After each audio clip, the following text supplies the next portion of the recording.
Picture this. It is late December, the fairy lights are still on. You are half scrolling through everyone else's perfectly edited year-in review posts and half replaying your own year in your head like a messy, unfinished draft. You remember the gym membership you used 3 times, the relationship you hoped would feel different but did not, the projects you started and quietly abandoned, the promises you made to yourself on last New Year's Eve that never really left the Notes app.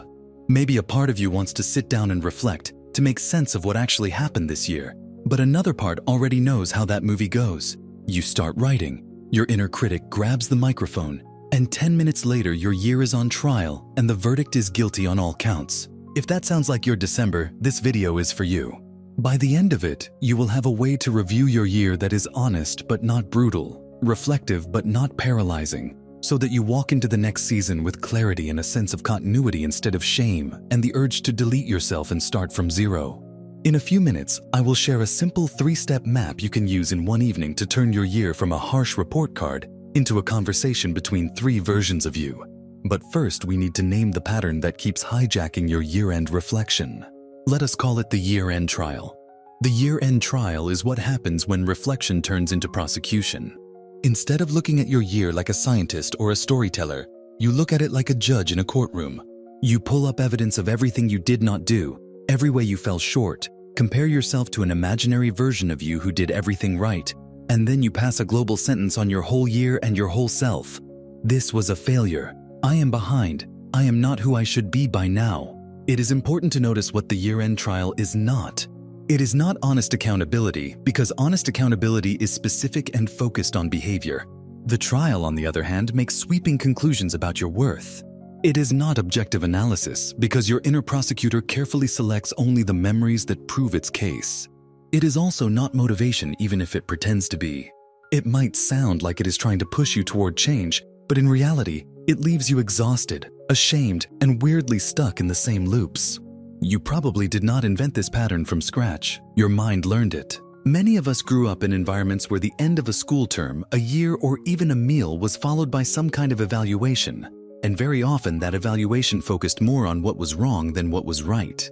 Add to that the brain's natural negativity bias, the way you are wired to notice threats and mistakes more than successes, and the social media comparison machine that shows you a highlight reel of everyone else's accomplishments right when you are most vulnerable and tired. And it is not surprising that your internal year in review turns into a trial. In practice, it feels like this. You sit down to think about your year, and a voice starts listing every unfinished goal, every awkward moment, every time you did not show up as the friend, partner, or professional you wanted to be. It talks in absolutes. Always. Never. By this age you should have. Everyone else already. It zooms in on your most painful moments and blows them up until they look like the whole story. It is like having a documentary of your year edited entirely out of your worst 5 minutes. The hidden cost of living through this year-end trial every December is huge. First, it poisons reflection itself. If every time you look back you get hurt, eventually you stop looking. You distract yourself, keep the noise on, and rush into the next year without actually understanding what happened. That means you carry the same patterns forward unconsciously. Second, it erodes your self-trust. You start to feel like you cannot rely on your own mind to tell a fair story about your life. So you either avoid introspection or get lost in it. Third, it keeps you in a cycle of all or nothing change. The more painful your reflection, the more extreme your resolutions. Next year I will completely transform, which sounds powerful but is actually fragile. When those big resolutions crack under the weight of real life, the trial uses that as fresh evidence that you are hopeless, and the cycle continues. I want you to feel, not just understand, that this is not your fault. Your mind is trying to protect you using tools it picked up from parents, teachers, culture, and your own past. If you internalize the idea that being harsh keeps you responsible, your brain thinks it is doing you a favor. At the same time, you and I both know that living this way is exhausting. The good news is that you can keep the depth and honesty of reflection and change the frame around it. You do not have to choose between lying to yourself and tearing yourself apart. There is a third way, and it starts with a different role for your inner voice. Instead of being a judge, it can become an investigator and a guide. To make that concrete, let us build a toolkit you can actually use this holiday season. The first tool is what I will call the courtroom-to-classroom shift. Right now, your end-of-year review is like a trial. Past you sits on the defendant's chair, present you plays the judge, And the only question is how badly they failed. In a classroom, the roles are different. Past you becomes a student who did their best with the skills and state they had. Present you becomes the teacher who cares more about learning than punishment. And the central question shifts from how wrong was this to what was happening here, and what can we understand from it. So how do you make that shift in practice? The next time you catch yourself starting the year-end trial, notice the tone of your thoughts. Are you interrogating yourself with why are you still like this? What is wrong with you? How could you waste another year? That is the courtroom voice. Gently pause and imagine the same scene, but now you are a compassionate teacher reading a student's end-of-year journal. You might ask, what was this student going through? What support did they have or not have? What were they afraid of? What small wins did they not even notice? This sounds abstract until you try it. For example, instead of saying I was lazy all year, the classroom version might say I spent a lot of this year in low energy and overwhelm, and I coped by scrolling and avoiding tasks. That tells me my nervous system was overloaded, not that my character is broken. Or instead of I stayed in a bad relationship because I am weak, you might say I stayed because I was scared of being alone and did not yet trust that I could handle that. The facts did not change, but the meaning did. The first experiment here is simple. Sometime this week, pick one painful memory from this year that you keep using as proof against yourself. Write down the courtroom version of the sentence your mind tells about it. Then write a second sentence as if you were a wise, kind teacher explaining the same situation to someone else. If you feel comfortable, you can share that second sentence in the comments as a small act of changing the script and seeing that you are not the only one. The second tool is what I will call the 3-lens year. One reason year-end reflection overwhelms you is that you mix up 3 very different things: the raw facts of what happened, the story you tell about those facts, and the state of your body and nervous system while those things were happening. When you do not separate them, everything feels like one tangled knot. The 3-lens year helps you untangle them so you can see clearly. The first lens is the data lens. Here, you look at your year like a researcher. What actually happened in neutral language? I changed jobs. I had 3 months of intense stress at work. I started therapy in April and paused in August. I moved apartments. I had a breakup. I got sick twice. I read 5 books. You are not allowed to add adjectives like only or finally or still. Just facts. The second lens is the story lens. This is where you write what your brain made those facts mean. I changed jobs and that means I cannot stick with anything. I paused therapy and that means I always sabotage progress. I had a breakup and that means I am unlovable. This is where you will hear your inner trial voice clearly. The third lens is the body lens. Here you ask, how was my body doing during these events? Was I exhausted, sleeping badly, constantly on edge? Was I grieving? Was I dealing with invisible chronic stress from money, family, or world events? This lens is important because it reminds you that you are not a disembodied willpower machine. Your choices are made by a nervous system that can be overloaded or under-resourced. When you put these 3 lenses side by side, something shifts. Let us say your data lens says you did not maintain a consistent morning routine. Your story lens says this proves you are lazy and have no discipline. Your body lens shows that you spent most mornings after broken sleep, caring for someone else, or waking up already anxious. Suddenly, the story that you are lazy feels incomplete. It becomes more true to say my system was overloaded, and I did not have the conditions for the routine I imagined. That does not cancel responsibility, but it changes the kind of responsibility you take. Instead of I will force myself to wake at 5 no matter what, it becomes I will take my energy and sleep seriously if I want routines to work. An experiment you can try tonight is to pick just one area of your year, maybe your work or your relationships or your mental health, and write 3 short lines. 1 sentence of data, 1 sentence of story, 1 sentence about your body. Notice which sentence hits the hardest. Very often, the one that hurts is the story, not the data. The third tool is called the 3 conversation year map. It is a simple way to turn your year from a monologue into a dialogue between 3 versions of you: past you, present you, and future you. Imagine them sitting around a small table like a tiny inner council. Past you is the one who lived this year with all its confusion, impulses, small victories, and mistakes. Present you is the one watching this video with more information and a bit more perspective. Future you is the one who will look back on this year from 12 months ahead. The year map is built around 3 questions. First, you let past you speak. What was I trying to do or protect this year, even when it came out in messy ways? Maybe you were trying to protect your energy, even if it looked like procrastination. Maybe you were trying to avoid conflict, even if it turned into resentment. You write from that voice without editing. as if you were explaining to a friend why you did what you did. Second, present you responds. Now that I understand that, what do I want to thank past me for, and what patterns do I want to gently interrupt? This is where you hold both compassion and responsibility at the same time. You might say thank you for keeping us functioning during a tough season, and I also see that numbing in front of screens every night made things worse, so I want to offer us another option. Third, you imagine future you joining the conversation. They do not judge. They ask one question.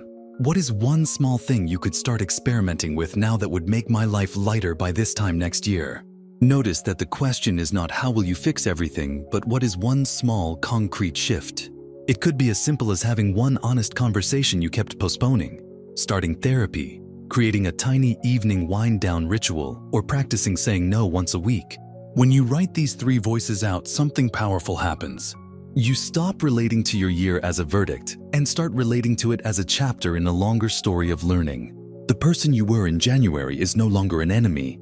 They are a younger version of you who passed the baton to you. Future, you stops being a fantasy and becomes someone you are taking care of. A practical way to use this tool is to set a 20-minute timer one evening before the end of the year. Split a page into 3 sections labeled past, present, future, and let each voice write for 6 or 7 minutes. Do not overthink it.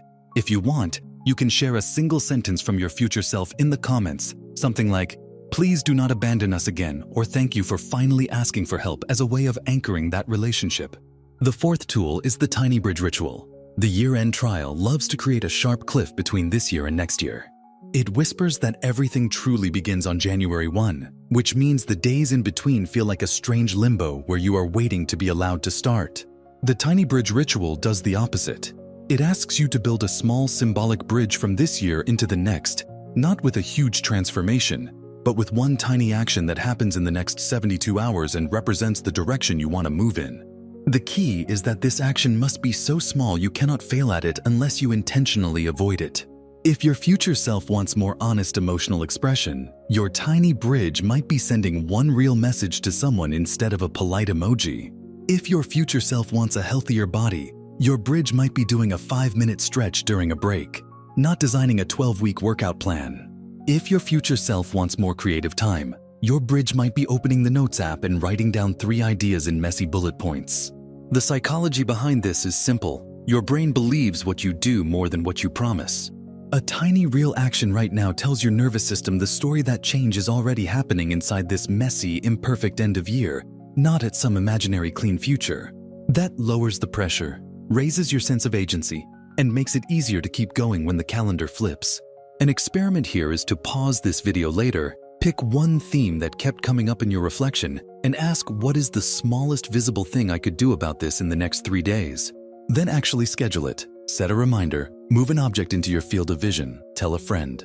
If you want to anchor it, you can write your tiny bridge as one sentence in the comments, both to commit and to give other people ideas. Underneath all these tools, there is a deeper philosophical shift that I want you to feel. It is the shift from treating your life like a test you keep failing to treating it like a relationship you are slowly deepening. When you review your year, you are not grading yourself like a teacher with a red pen. You are sitting down with your own mind and saying, "Talk to me. I want to understand why you did what you did." That attitude changes everything. Suddenly, your so-called failures become information. Your procrastination becomes a clue about where you felt powerless or uninspired. Your emotional explosions become evidence of needs you kept swallowing.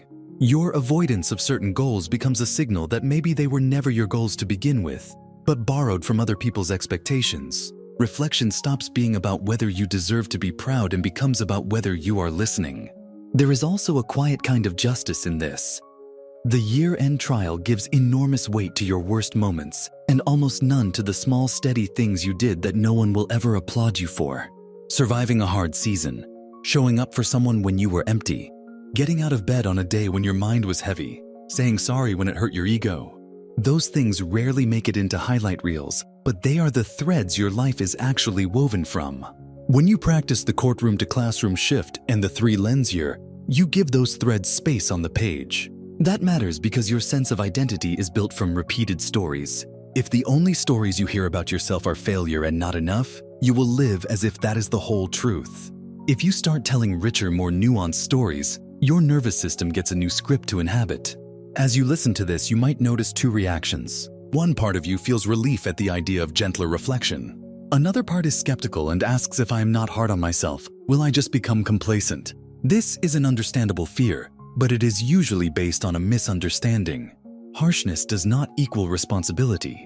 In fact, shame is one of the least effective long-term motivators. It might push you into short bursts of desperate action, but it also makes you want to hide. Compassion does not mean letting yourself off the hook. It means staying with the truth long enough to do something about it instead of running away. When you say yes, I avoided this hard conversation all year, and I see the cost, and I forgive the version of me who was scared, and I, as the present version, choose to take one step toward that conversation in the next month. That is radical responsibility. You are not pretending, you are acting. So, as this year closes and a new calendar page approaches, I want you to picture a different kind of ritual.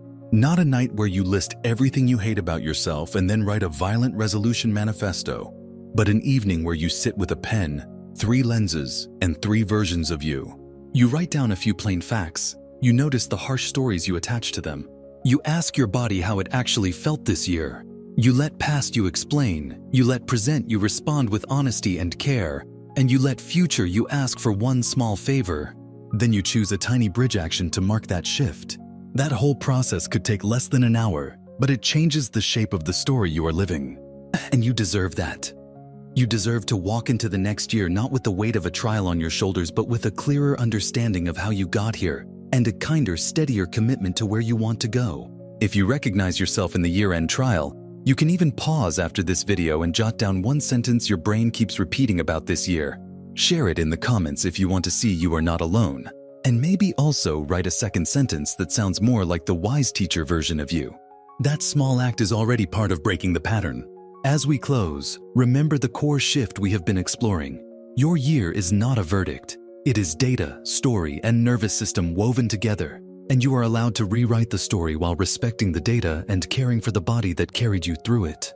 With the courtroom-to-classroom shift, the 3-lens year, the 3-conversation year map, and the tiny bridge ritual, you now have a simple protocol you can return to every December or anytime you feel tempted to tear yourself apart over your progress. Even just using one of these tools is a step toward a more honest and humane relationship with yourself. Noticing the pattern is already progress. Every time you choose curiosity over condemnation, you are changing the way your mind relates to its own history. If this video gave you even a little more clarity or kindness toward your past 12 months, treat that as a sign that you can build on this. And if you want to keep creating a real toolkit for better thinking, clearer communication, and deeper self-understanding, that is exactly what we are doing here together on Mind Unlocked. Like this video, if it helped you step out of the year-end trial, share it with someone who dreads looking back at their year, and subscribe so you can keep adding tools to your mental toolkit for better thinking and carry them with you not just on New Year's Day, but on all the ordinary days where your life is quietly being written.